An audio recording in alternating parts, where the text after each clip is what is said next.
Assalamualaikum warahmatullahi wabarakatuh. Hari ini kita akan mempelajari tentang pelajaran IPA bersama saya, Ustadz Noval. Sebelum kita mulai kegiatan hari ini, marilah kita baca basmalah bersama-sama. Bismillahirrahmanirrahim. Oke, kita mulai. Hari ini insya Allah yang kita bahas adalah tentang KD 3.1, yaitu membandingkan cara perkembangbiakan tumbuhan dan hewan dengan beberapa indikator. Yang pertama, mengidentifikasi jenis perkembangbiakan makhluk hidup. Yang kedua, mengetahui jenis-jenis perkembangbiakan vegetatif alami tumbuhan. Terlebih dahulu kita akan bahas mengenai perkembangbiakan. Apa yang dimaksud dengan perkembangbiakan? Perkembangbiakan adalah suatu proses yang bertujuan untuk memperbanyak jumlah makhluk hidup. Atau dapat dikatakan di sini bahwa tujuannya adalah untuk melestarikan dari jenis makhluk hidup tersebut. Perkembangbiakan dapat kita kategorikan menjadi dua jenis. Yang pertama ada perkembangbiakan vegetatif atau perkembangbiakan aseksual. Yang kedua ada perkembangbiakan generatif atau perkembangbiakan seksual. Perkembangbiakan vegetatif adalah suatu cara perkembangbiakan makhluk hidup yang terjadi tanpa pertemuan sel jantan dan sel betina, melainkan hanya melibatkan satu induk saja. Jadi tidak perlu adanya individu jantan dan individu betina, melainkan satu indukan saja sudah bisa melakukan perkembangbiakan. Berbeda dengan vegetatif, perkembangbiakan generatif melibatkan terjadinya pembuahan atau pertemuan antara sel jantan dan sel betina. Hari ini kita akan fokus pada perkembangbiakan vegetatif tumbuhan. Perkembangbiakan vegetatif tumbuhan juga dikategorikan menjadi dua jenis. Ada perkembangbiakan alami dan ada perkembangbiakan buatan. Perkembangbiakan alami adalah perkembangbiakan yang terjadi secara alami tanpa adanya bantuan dari manusia. Sedangkan perkembangbiakan vegetatif buatan adalah perkembangbiakan yang terjadi dengan bantuan manusia. Jadi di sini manusia akan turut ambil bagian dalam proses perkembangbiakan tersebut. Kita masuk yang pertama pada perkembangbiakan vegetatif alami. Ada beberapa jenis perkembangbiakan vegetatif alami. Yang pertama, tunas. Tunas yaitu perkembangbiakan di mana individu baru akan tumbuh dari tumbuhan induk. Jadi ada tumbuhan baru yang munculnya berasal dari tumbuhan induk. Ini ada beberapa contoh, kalian insya Allah sudah kenal. Ini ada tanaman pisang. Kita lihat tanaman pisang ini, ada tunas yang tumbuh yang berasal dari bagian induk, yaitu dari batang yang tertanam di bawah tanah. Batang pisang itu ada di dalam tanah ini. Dari batang tersebut tumbuh tunas. Jika tunas ini terpisah dari tanaman induk, maka tunas ini akan bisa tetap tumbuh menjadi tanaman pisang yang baru. Contoh lainnya adalah tanaman bambu. Bambu juga bertunas. Tunas ini tumbuh dari tanaman induknya tadi. Kemudian contoh yang ketiga ada tebu. Ya. Dari gambar kita bisa amati bahwa tunasnya tumbuh dari tanaman induknya. Berikutnya ada perkembangbiakan sejenis tunas tapi agak sedikit berbeda, namanya tunas adventif. Tunas adventif adalah tunas seperti yang tadi yang tumbuh di bagian tumbuhan yang biasanya tidak bertunas, seperti daun dan akar. Jadi tunas yang tumbuhnya tidak normal. Yang pertama kita bahas adalah tunas adventif yang tumbuhnya di akar. Kita bisa lihat di gambar.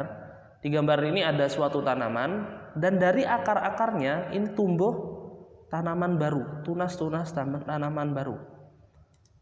Contohnya pada cemara, kersen. Kersen itu kita bisa kenal dengan keres biasanya. Kemudian ada sukun sama kesemek. Ini contoh tanaman yang bisa melakukan perkembangbiakan secara tunas adventif pada akar. Selain itu ada tunas adventif pada daun. Seperti ini, pada gambar kita bisa lihat ada tumbuh tunas pada permukaan daunnya, pada pinggiran daunnya. Contohnya adalah pada cocor bebek dan tumbuhan Wijaya Kusuma.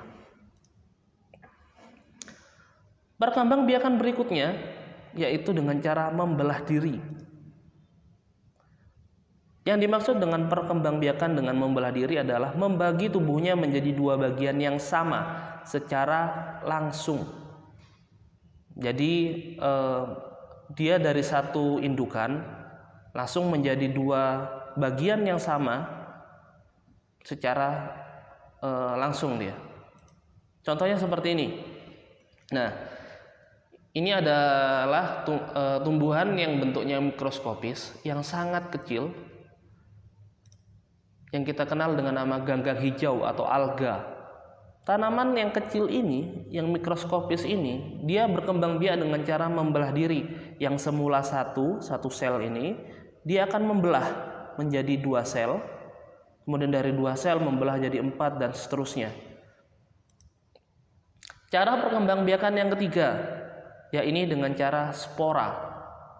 Spora adalah perkembangbiakan dengan cara mengeluarkan spora yang terdapat pada kotak spora atau nama ilmiahnya adalah sporangium. Spora yang jatuh di tempat yang cocok akan tumbuh menjadi individu baru. Biasanya tempat yang cocok bagi spora adalah tempat yang memiliki kelembapan tinggi. Contoh tanaman yang berkembang biak dengan cara spora, yang pertama adalah tumbuhan paku.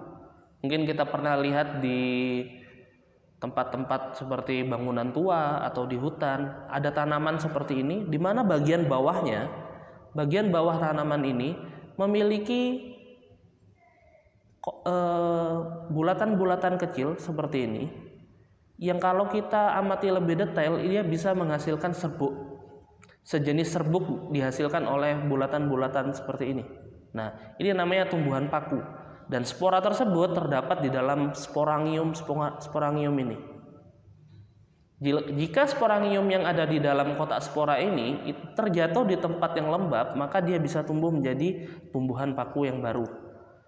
Contoh yang kedua adalah jamur. Walaupun jamur nanti di SMA akan memiliki klasifikasi sendiri, bukan lagi berupa tumbuhan. Hari ini kita bahas jamur sebagai yang berkembang biak dengan spora.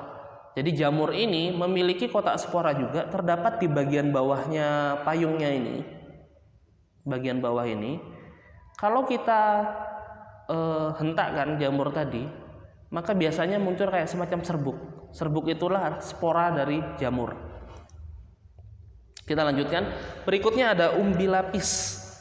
Umbi lapis adalah bagian yang membengkak di dalam tanah yang bentuknya berlapis-lapis dan terdapat tunas di bagian tengahnya. Contohnya yang pertama adalah jenis bawang.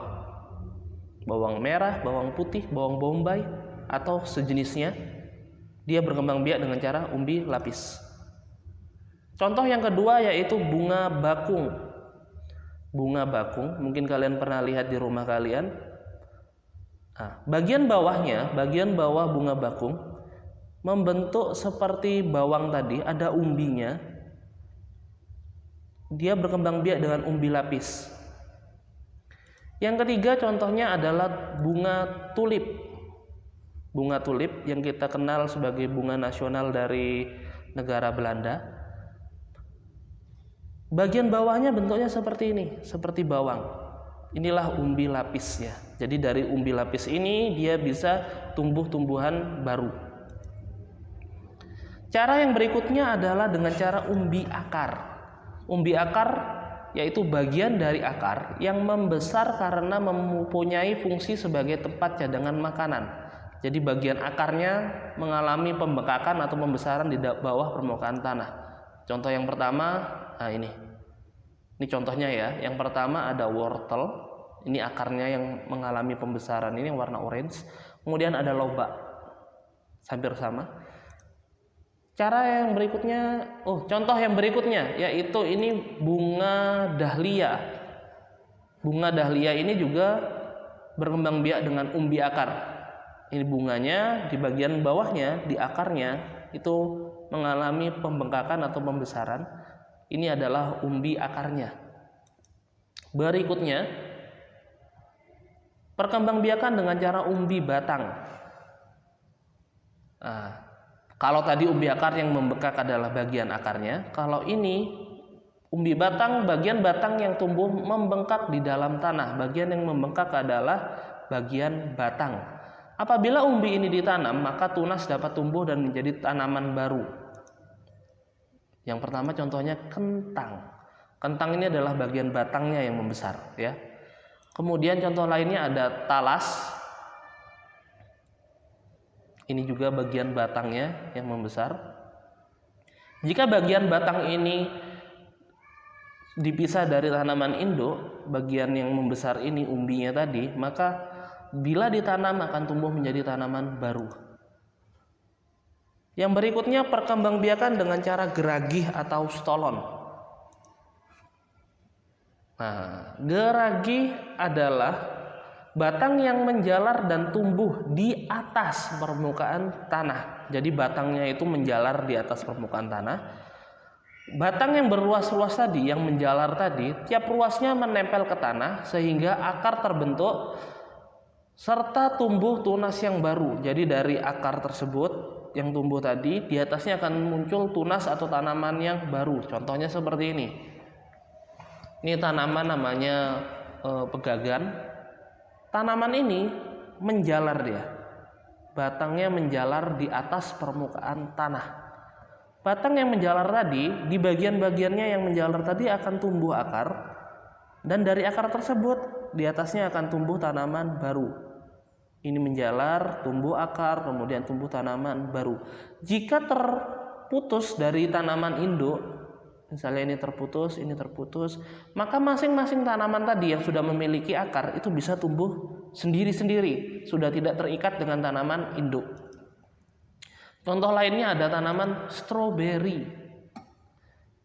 Ini tanaman induknya, kemudian ini stolonnya atau batang yang menjalar tadi, kemudian tumbuh akar dan tumbuh tanaman baru. Ini contoh berikutnya. Kita juga berlaku pada tumbuhan rumput teki. Ini kita bisa lihat di sini ada stolonnya atau geragihnya tadi. Perkembangbiakan berikutnya adalah akar tinggal atau rimpang, atau bahasa ilmiahnya kita bisa sebut sebagai rizoma. Nanti silakan hafalkan salah satu saja. Nah, modifikasi pada batang yang tumbuh di bawah permukaan tanah.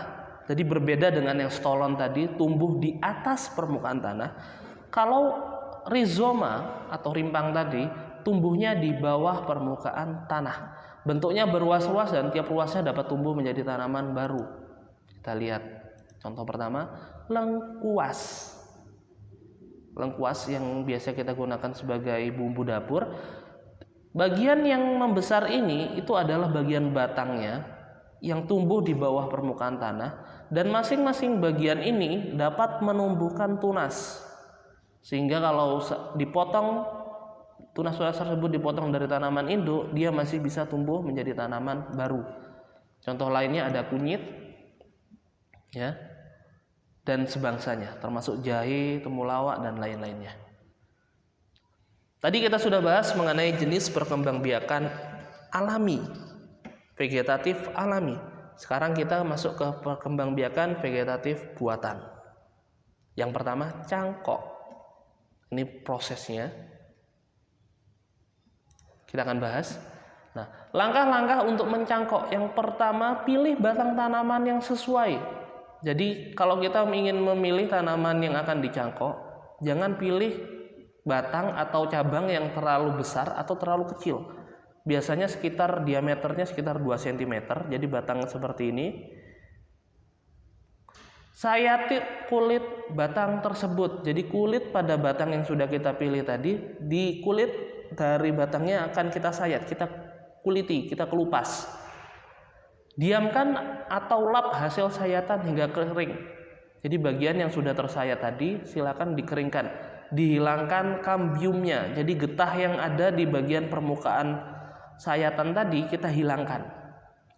Setelah itu bungkus hasil sayatan dengan plastik berisi tanah, dibungkus seperti ini.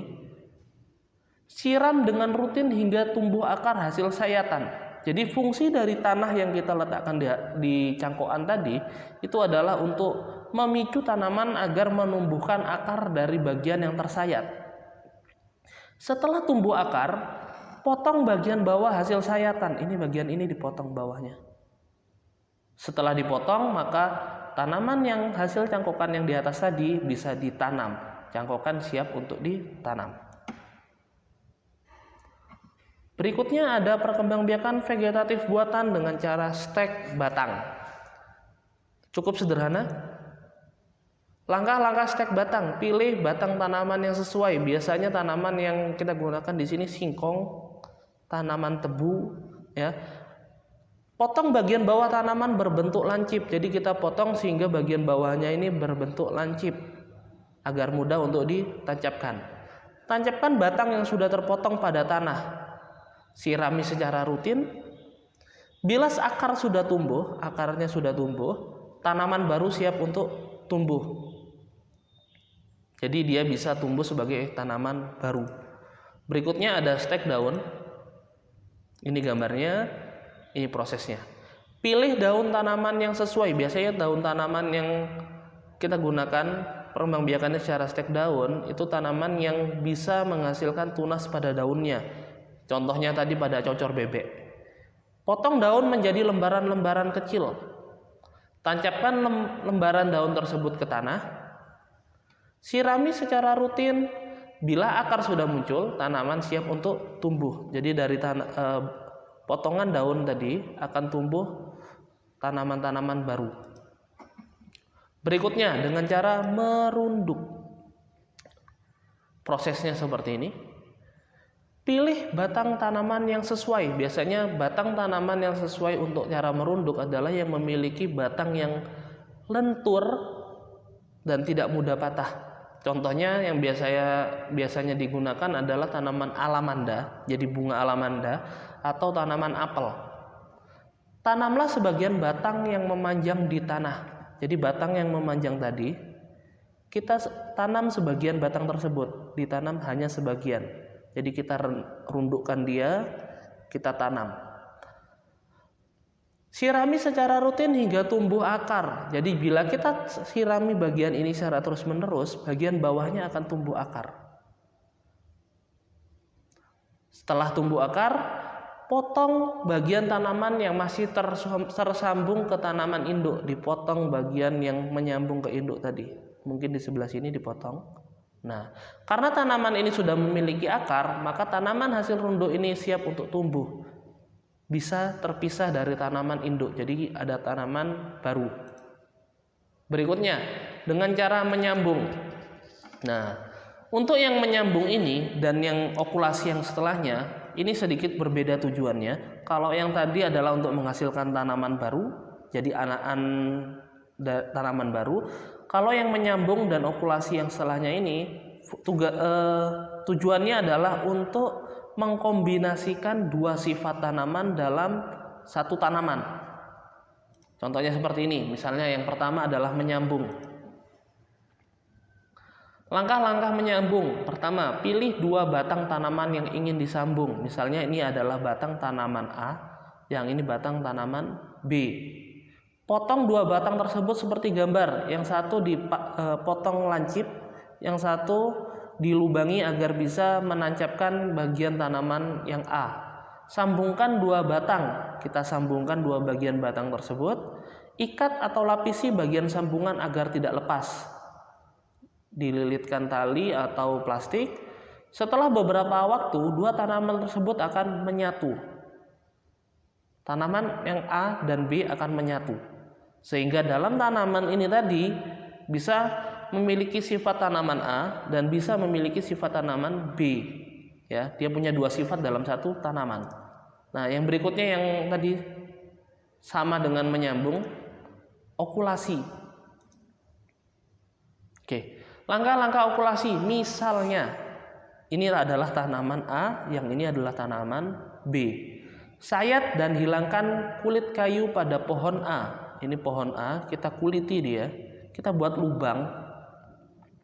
Ambil mata tunas pada pohon B seukuran dengan sayatan di pohon A. Di pohon yang lain, yang ada tunasnya yang akan muncul, yang ada calon batang yang akan tumbuh, kita ambil mata tunas tersebut. Tempelkan mata tunas pohon B pada sayatan di pohon A. Jadi yang kita ambil di sini, kita tempelkan ke lubang yang terdapat di pohon A. Setelah ditempelkan, kita ikat atau lapisi bagian sambungan tersebut. Setelah beberapa waktu, dua tanaman tersebut akan menyatu. Jadi di tumbuhan A akan tumbuh tunas dari pohon B. Nah, terima kasih teman-teman sekalian sudah mengikuti pelajaran dengan baik. Marilah kita akhiri pelajaran hari ini dengan membaca hamdalah. Alhamdulillahi Rabbil Alamin. Sekian dari Ustadz, mohon maaf bila ada perkataan yang salah. Assalamualaikum warahmatullahi wabarakatuh.